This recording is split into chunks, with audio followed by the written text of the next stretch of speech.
Hi, I'm Marty Nemko.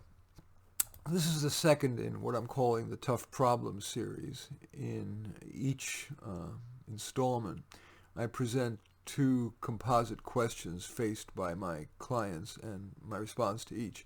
This one is about choosing a career. Here is the letter. Dear Dr. Marty, I have to choose a career, but nothing stands out. I don't have one big passion. I don't have one big skill.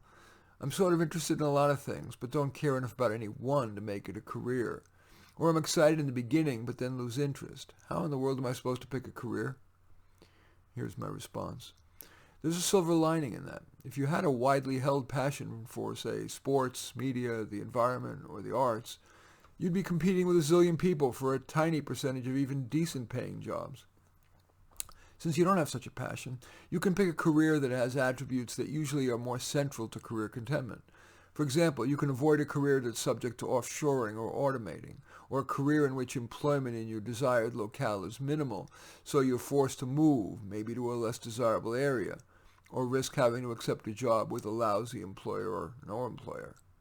So, in your locale, in what fields are, or what fields I don't know which it is, employment plentiful? Don't know? Check out the zip code filtered job openings on Indeed.com, LinkedIn.com, or in your local newspaper. What are well-established employers unlikely to go belly up? Don't know? Check out your local newspapers or the Business Journal's list of biggest employers. By the way, many major local newspapers have an annual list of them.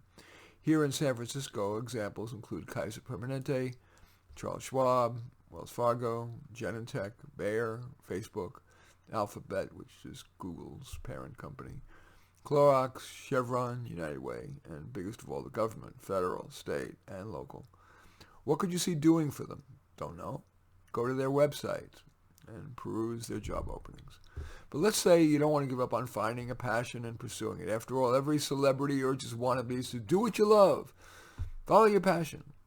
Okay, since mining your past and present hasn't unearthed a passion, how about looking forward? After all, you're not necessarily chained to your past. What do you intuit might be a fruitful area to explore? Consider the full range, from the sciences to the arts, language to building, small business to big nonprofit, high tech to high touch.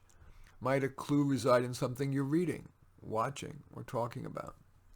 Or maybe there's something you did or thought about as a child or at college that suggests something you want to try now. How about something that gets your blood boiling that could have career implications? One more source of hope. Just because you don't have an undying passion now doesn't mean you never will.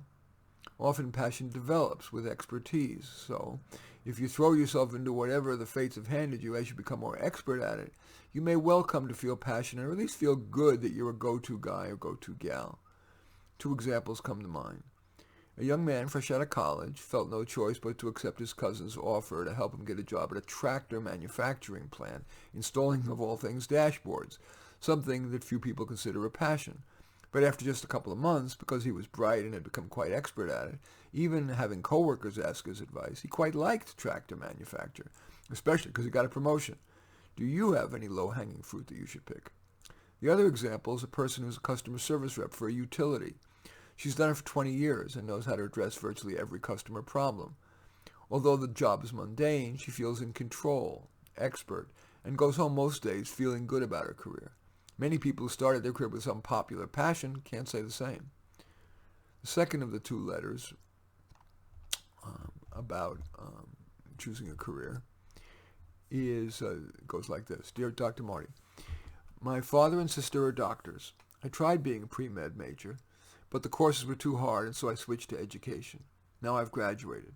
I know I should stop trying to compete with my dad and my sister and just get the best job I can, competing only with myself, but it's hard to swallow that I'll always be inferior to them. So I'm having a hard time motivating myself to look for a real job, especially since my parents are nice enough to still be supporting me. Here's my response. Yes, there is a status hierarchy, and physician is near the top. But status doesn't equal worth. For example, a good educator may do as much good as a good doctor. No, You won't make as much money, but you're probably aware that beyond a moderate income, money doesn't necessarily buy happiness. Indeed, big money often brings a more complicated life, maintaining a house, insurance issues, investment and tax intricacies, and so on. And even if you aspire to earn more money than teachers pay, a small but significant percentage of education majors do make more money, for example, as administrators, curriculum developers, program evaluators, and foundation officers, the people who select the grant recipients. It's easier said than done, but can you make yourself focus on being just the best you can be? Who knows? Just maybe you'll end up in the larger, more important scheme of things as successful or even more successful than your father and sister. In any event, I do thank you for watching. I'm Marty Nemko. I welcome your thumbs up and accept your thumbs down. I always look forward to your comments. I love it when you hit the share button so that my efforts can have broader impact, and I'm always flattered if you subscribe to my channel. In any event, I do thank you for watching. I am Marty Nemko.